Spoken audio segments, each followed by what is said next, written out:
avons une série de questions par rapport au budget, par rapport aux réformes, par rapport à la gestion de la crise sanitaire. Et puisque vous parlez des projections, vous venez de dire qu'on était de 41 milliards, aujourd'hui on est à 52. Qu'est-ce qui fonde votre optimisme en 2021? Je suis rassuré, je suis plutôt rassuré, premièrement par ce qui se passe.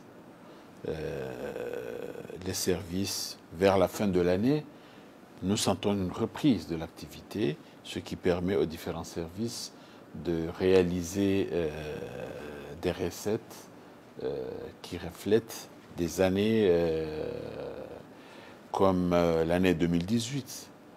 Donc l'année 2018, on a réalisé 54 milliards. 54 milliards. Donc 52 milliards, c'est pas démesuré. Mais je suis d'accord avec vous que au sortir directement d'une double crise, donc aller à 52 milliards, c'est pas donné. Mais nous estimons que nous avons les moyens de le faire, et surtout au regard des résultats que nous enregistrons en octobre. Nous comptons aussi enregistrer des bons résultats en novembre, mais aussi en décembre. Je pense qu'il y a une reprise qui va nous permettre de réaliser et même d'aller au-delà.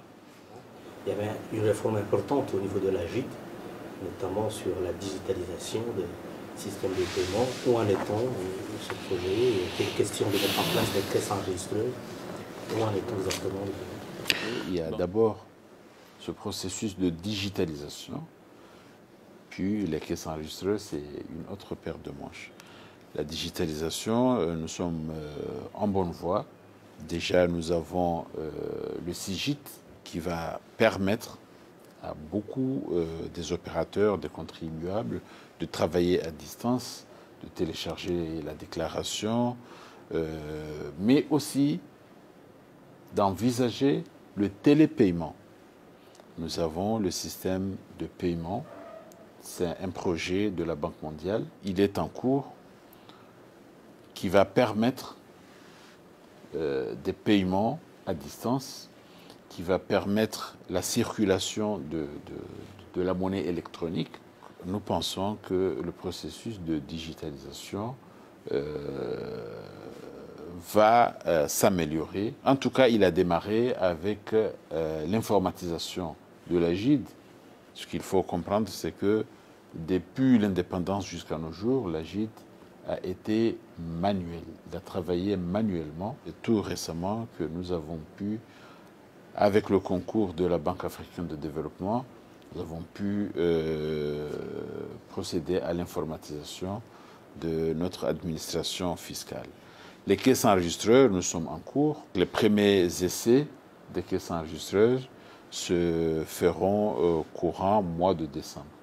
Nous estimons qu'en 2021, dès le début de l'année, les caisses enregistrées seront opérationnelles. Vous êtes ministre depuis maintenant 4 ans, ministre des Finances. Est-ce qu'on peut avoir une idée des principales réformes que vous avez menées au ministère? Et puis, vous avez sans doute une vision, des projets, des ambitions en matière de réforme des finances publiques. Quelles sont ces réformes ou cette vision ou vos ambitions propres en tant que ministre des Finances? La question sonne comme un devoir de bilan. Peut-être qu'il faut faire le bilan de 4 années à la tête du ministère des Finances. Pour cela, nous allons le donner un rendez-vous, nous allons le préparer. Je pense que ce qu'on peut dire actuellement, c'est d'annoncer quelques résultats obtenus durant ces 4 dernières années. Laisser le reste jusqu'au jour où nous allons revenir sur le bilan des 4 années passées à la tête du ministère. En termes de bilan, je pense que, je l'ai déjà dit, nous avons informatisé l'AGID. Pour moi, c'était une grande préoccupation. Parce que travailler manuellement, ça comporte beaucoup d'inconvénients. Aujourd'hui, nous avons un système d'information. Nous allons essayer d'atteindre les résultats escomptés avec cet outil de travail. De la même façon, au niveau des douanes aussi, nous avons le Sidonia Award, en lieu et place du Sidonia Plus, que nous avions. C'est le même système, mais avec des versions améliorées à chaque fois. Donc nous, en ce qui nous concerne, notre devoir, c'est d'être à jour. C'est de suivre le train, c'est de se mettre au même niveau que tous les autres pays membres de Sidonia. Alors, en dehors de ça, nous avons cette régularité de salaire. Aujourd'hui, c'est une réalité. Nous allons continuer à imaginer des solutions pour pérenniser cet acquis.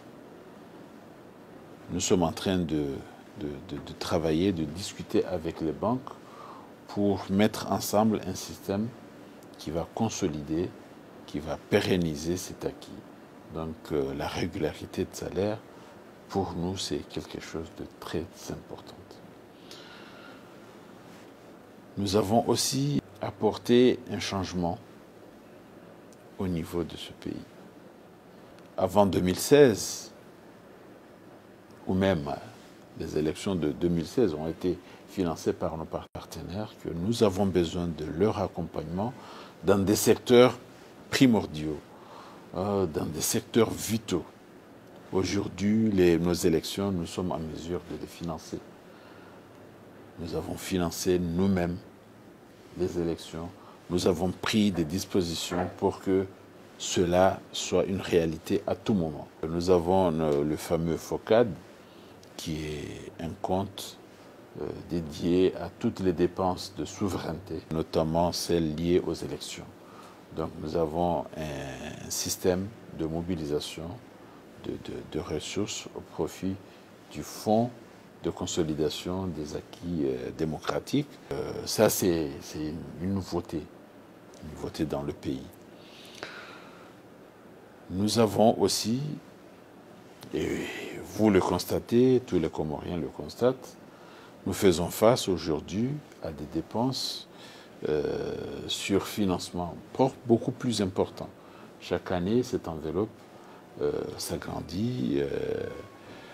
Bon, 2019 et 2020, c'était des années bien particulières parce que marquées par des crises économiques, mais malgré cela,